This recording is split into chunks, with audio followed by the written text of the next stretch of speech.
Now stay tuned to the following radio broadcast.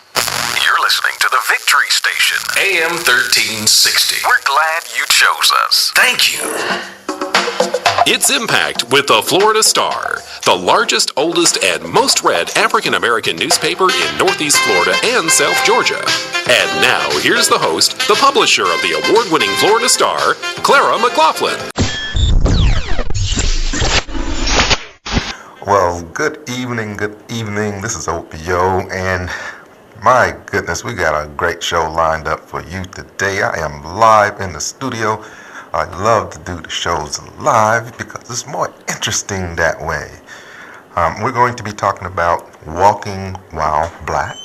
That's one of the things we're going to be talking about. And we have Wells Todd is going to be here. We got Ben Frazier, as well as we're going to be talking about the breakfast. What is going on there? And we have Dr. Gray, the chairman of the local SCLC, in the building as well. Of course, you all know that Kwanzaa is coming up. That's December 26th until January 1st. 7 days of Kwanzaa. So you make sure that, wherever you go, you're in your office space, if you're black, you're going to have to know just a little bit something about Kwanzaa. Okay? So 7 principles. You got to know the 7 principles. Do you know what the days are? And make sure you teach your children about that. You're talking about culture and, those things that will stick to the children when they get older so they can love themselves. And people love themselves, they commit less crime. They go on to do wonderful things. Higher self-esteem means less teenage pregnancies. Means better acting in school. Just so many wonderful things when you learn about who you are, your culture. So I wanted to talk about what's going on with the SCLC, talk about the breakfast. Dr. Gray, how are you? It's fantastic, Opio. How about you? I'm doing well. Now, I know there's a issue going on with the breakfast. The feeling is what? The feeling is, Opio, that the Southern Christian Leadership Conference, as well as the NAACP, joined together to send a message to our mayor that we no longer want to be silent partners concerning the complete misuse of Dr. King's image and use in this community. We have been attempting to have a conversation with the mayor as late as, I think, October of last year, and we have yet to have a conversation with him concerning the issue concerning economic injustice in the city of Jacksonville, Florida. To take time to delineate what those are, we don't have enough time in your program just to say specifically that there is a 2013 disparity study which the city paid $750,000, which clearly explains in excruciating details of how this city has participated in systematic and endemic and historical attempts to exclude us from the flow of federal and state dollars in the city of Jacksonville, Florida. And all we requested is an opportunity to discuss how we can reverse that trend which has been going on in the city for years, and to somehow think that we would continue to show up for what I call a dog and pony show concerning Martin Luther King Jr. in this city for this breakfast would be a complete travesty. As I have said since I have been in this town since 2013, 2003, that the Southern Christian Leadership Conference is the only organization who bear the heavy responsibility to ensure that the principles that Dr. King lived and died for, we must continue to ensure that economic injustice, racial injustice, and nonviolence are the 3 tenets upon which this organization was founded, and we must continue to strive for. As I tell anyone who listens to us, that economic injustice is the civil rights of today. That if we would take care of the economics that have been systematically excluded from the Northwest Quadrant. And those of us in color in this town, we will be able to relieve the situation concerning poverty, the situation concerning crime, families being torn apart, kids not having enough food to eat, and fathers not having jobs to work. Coupled with that, with the continuous situation that we have before us concerning walking while black, it's just a complete travesty in this town. And to somehow think that the mayor of this town would not provide the leadership to just simply say to the sheriff office that this cannot happen in a town in which he has the primary responsibility for providing leadership to. As I stated in a document that I wrote when I saw that dog and pony show that they had concerning a meeting concerning the breakfast. Okay, let's talk about that. Okay, so you guys wrote a letter. Yes. They received the letter, and a lot of people received the letter. Actually, we printed it in the Florida Star, and other people printed it. I saw it on Facebook, and it's basically saying you guys, say the SCLC, the NAACP, as well as the Urban League pulled out of the breakfast? The Urban League didn't sign the letter. The NAACP and the SCLC signed the letter. Mm-hmm. It was published in three media sources. It was published in the Florida Times-Union. It was published in the Folio Weekly and the Florida Star. Laying out why you guys are not participating, some real good points. Now, so after that point, they put some black people together and along with some whites and created a board for this thing. Is that right? No, it was a planning meeting. The mayor hosted the 31st annual Martin Luther King Summit planning meeting on December the 12th. So they already had these people together? No. They asked people to come probably after they received the letter from us stating that we weren't be there, and he wanted to ensure that he did have a coalition, and he wanted to talk to someone about what they were doing. So how did they do it before that? This little meeting now, they have this crew? Dave, I can't remember Dave's name, who served as the chair of the events committee and met with us. I've been there for 5 years. And Dave would show up and give us the plan, which was already put together, and said, this is the plan. And so there's no SCLC, there's no Urban League, and there's no NAACP at the table when they're doing all their planning? Yes. That has been going on ever since there's been the Martin Luther King breakfast in town. When I first discovered that, I asked the question, why are we excluded, and how can you exclude the organization for which Dr. King started, and you're using his name?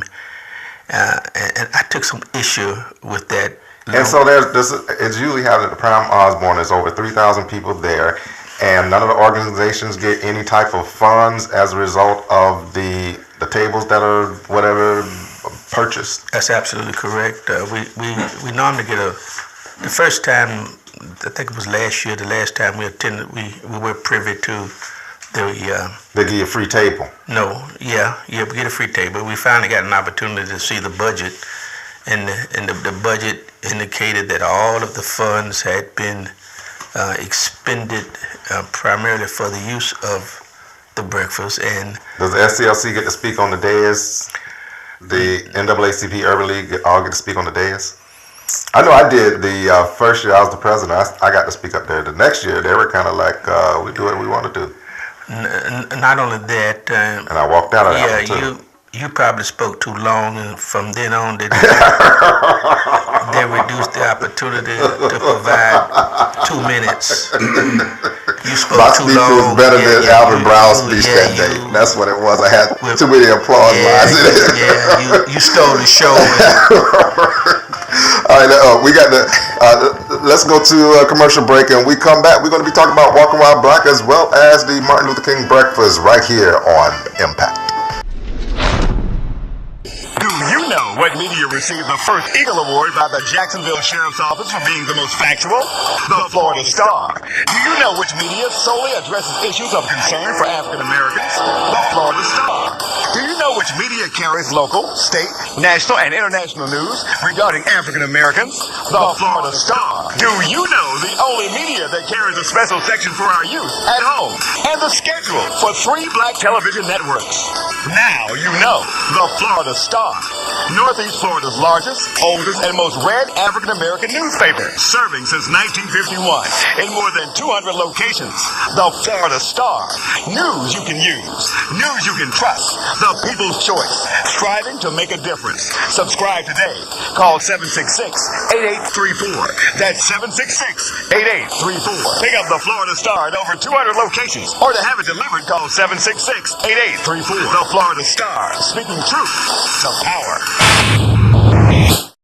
Well, hello, we are back. Thank you for tuning in to Impact Florida Star, as well as Star TV 18.2. Y'all make sure that you tune into Star TV 18.2. Some great programming on there. As a matter of fact, tonight we got programming on black jockeys. A few documentaries on there. I'm talking about the first people to win the Kentucky Derby and all of those big races. There was black jockeys and trainers, and some racism created some problems, and now you have much more whites than you have blacks. But on Star TV 18.2. All right, we left off. We were talking to Dr. Gray, the chairman of the SCLC, and of course we have Ben Frazier. Hello. Of the Northside Jacksonville Coalition. What's happening? That's the Northside Coalition of Jacksonville. All right. Okay, so now we're talking about walking while black. What is that? What's going on? Well, I want to talk about that, but my goodness, you were on such a great topic about the mayor and this dinner that you guys have got going on that the NAACP and SCLC is not participating in. And I just wanted to put one cogent comment on that. Bottom line, what you're dealing with is an administration that is still exercising what I refer to as good old boy politics. I'm talking about Lenny Curry. I'm talking about your Republican who stood next to Donald Trump August. Wait a minute now. He gave $8 million EWC. I think that's wonderful, but he still is going ahead with what are essentially racist tenets of his administration. And we need to call it like it is. We're not getting our piece of the economic pie. Right. We're not getting the people hired in positions such as engineering. We're not getting the breakout in terms of black vendors and black contractors. This is horrendous. We got a major problem going on with regard to racial relations in this town, and we need to stop and address the black elephant in the room. So there's a boycott of the breakfast? That's right, and it may be a protest as well. I may as well let you know. So we're hopeful that it won't be any black people crossing our line, but we expect that there may be a protest outside of the Prime Osborne this year. Now, we're asking black leaders to come up and stand up and speak out with regard to what this administration is doing to black people in this town. It's time to wake up. We're not going to put up with it. That's what the Northside Coalition is all about, standing up and speaking out. Now, they have some black leaders in that picture that was passed around today. Well, the bottom line is anybody in Jacksonville who's been here for a moment or two knows how the sheriff and the mayor uses black leaders in photo opportunities. Now, here's what they need to know. They need to check themselves before they wreck themselves, because we don't like people standing up next to people who are not doing anything for us. We want our piece of the economic pie. We think that's a reasonable request. What do you think? You're darn right. And so, there outside the breakfast, Dr. Gray, there's going to be a protest? He doesn't know about it, but yes, I'll tell you, it is. There will be a protest outside. Call it breaking news, if you will. There will be a protest. We got the scoop. Now, we're not going to protest the parade. We want the kids to march and have a good time. Well, they don't put the parade on. That's good, but you know what? They're not telling us about how they break that money out. We need to look at the budget. We need to look at it all. It's about inclusion. How are you going to have a Martin Luther King breakfast and not include SCLC and the NAACP and think that we're going to be okay with that? Right. No, we're not okay with that. Now, you sent the email, Dr. Gray, and what did you say in your email today when you saw the picture that the mayor sent out with the press release about... You mean that propaganda? Pulling the people together. Propaganda. Right, so it says, let's see here. It says, Mayor Host Committee announced 31st Annual Martin Luther King Jr. Breakfast, and then it has the Breakfast Committee, and you see blacks and whites and others in there. And so what did you have to say about that? I sent I called it a dog and pony show. You got to pick your mic up. I called it a dog and pony show, Opio, and made a challenge to the mayor that he needed to provide leadership in this town with respect to economic injustice, which has still persisted even in his arrival for the past 2 years. He's been putting a blame on the past mayor, Alvin Brown, that he was responsible for crime. Well, he's been here for 2 years now, and you can't continue to blame someone who's gone. He's responsible.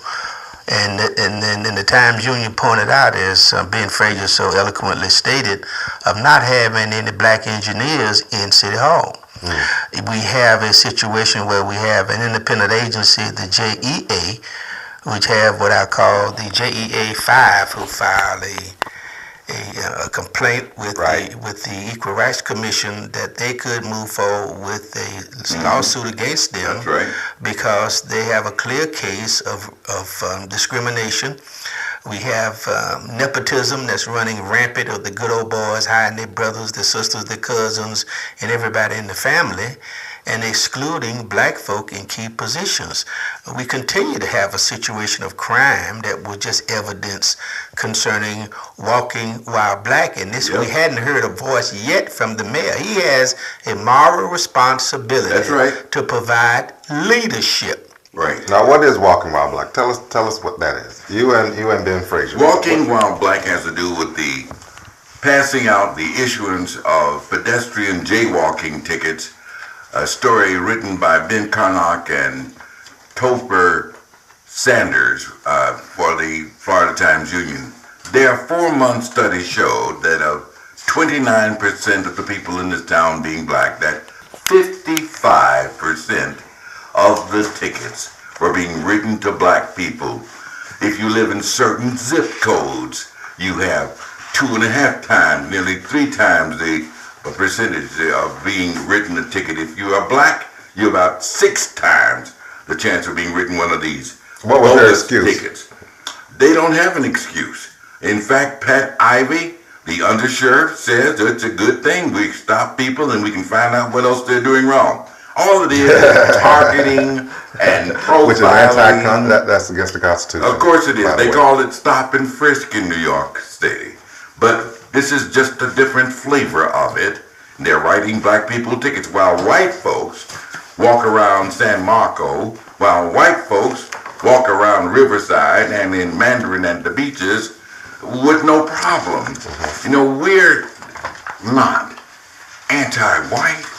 We believe that people should be treated fairly and equally, and it's simply wrong. This is rank discrimination. It's disproportionate in terms of the number of tickets being written and who they're being written to and where they're being written. It's unfair. It's a black tax. It's appalling. It's reminiscent of the black codes of the Jim Crow era. It's ugly. It's the mother is prejudice. The father is white supremacy.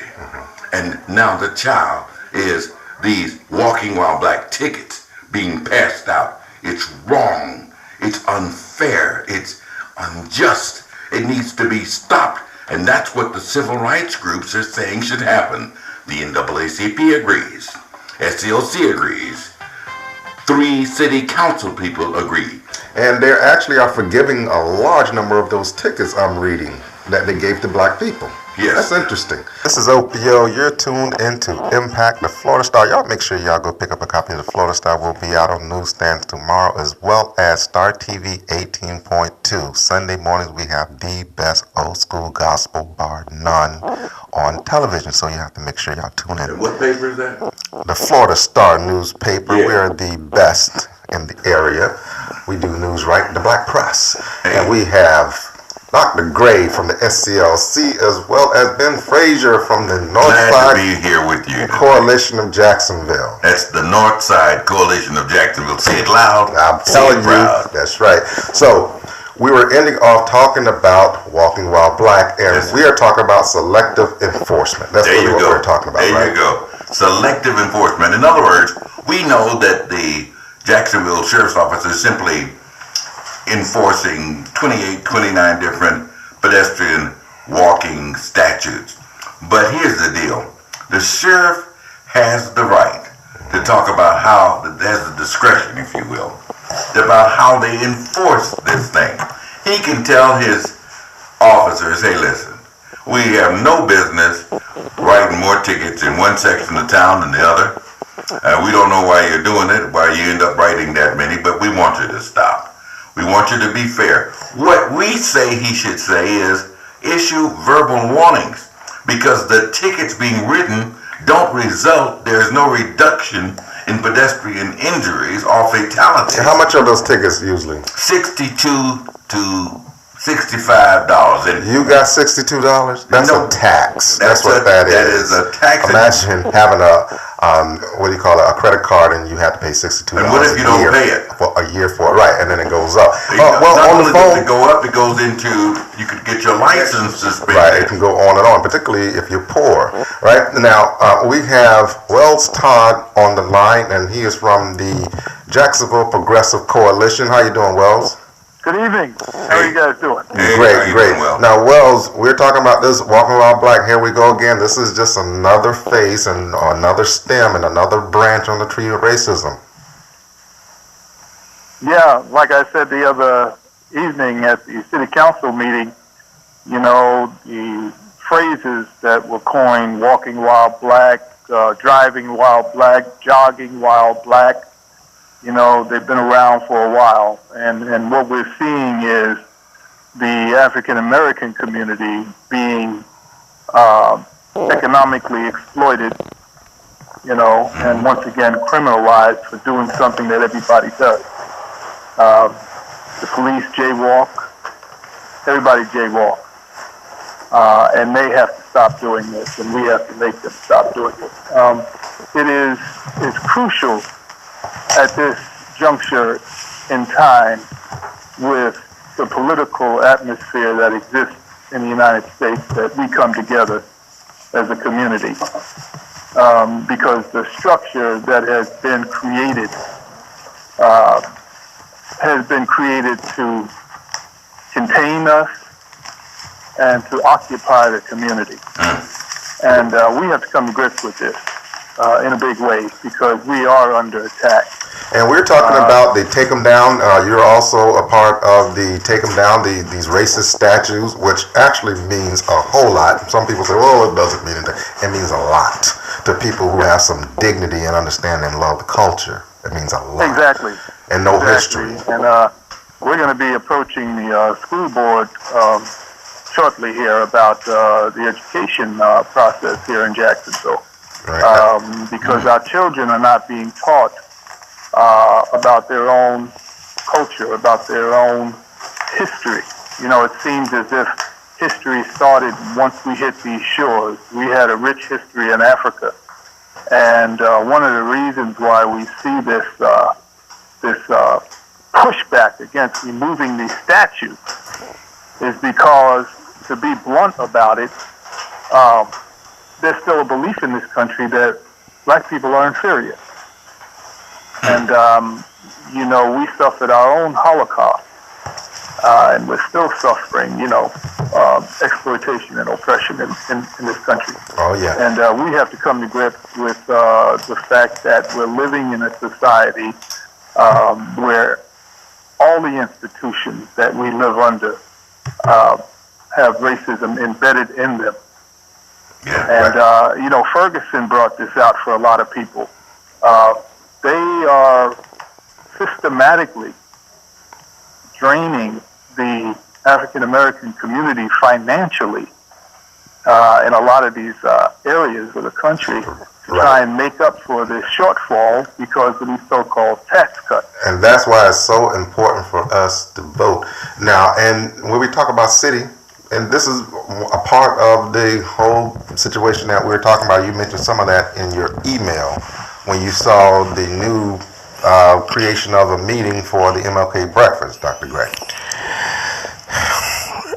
Opio, the mayor of this town, has a moral responsibility to set standards to ensure that all citizens of the city have an equal opportunity to the service provided by all, and one of which having to do with the sheriff's office. We understand that there are two equal branches, but he has responsibility to say something about what is unequal. This walking while black is an egregious example of racial injustice, period. All citizens, regardless of race, creed, religion, sexual preference, and color, have and should be provided justice in the city of Jacksonville, Florida. And I keep telling anybody who would listen that the Jacksonville chapter of the Southern Christian Leadership Conference, founded by Dr. King, bear a heavy responsibility to hold, maintain, and propagate Dr. King's goals of racial injustice, economic injustice, and nonviolence. It is not to have a dog and pony show for one day a year and ignore racial injustice and economic injustice in the city of Jacksonville, Florida. Ben Frazier, we're saying enough is enough. Ben Frazier, let me give you the last word. Well, the bottom line is this. Why are we sitting around with all these instances of racism and discrimination and injustice with the recognition that they are wrong, but we're acting like they don't exist, from black people being shot down on the east side, unarmed, with the walking while black situation, with the fact that we're not sharing in the economic gravy that's being passed out around this town. It's old boy politics. Good old boy politics. It's time to end it. It's time for us to be honest. We're not calling anybody any names. We're saying, stop discriminating against us. Stop the injustice. And that was Ben Frazier. We had Dr. Gray on, as well as on the radio. We had Wells Todd from the Jacksonville Progressive Coalition. We got to get out of here. This is Opio. We will see you next time on Impact.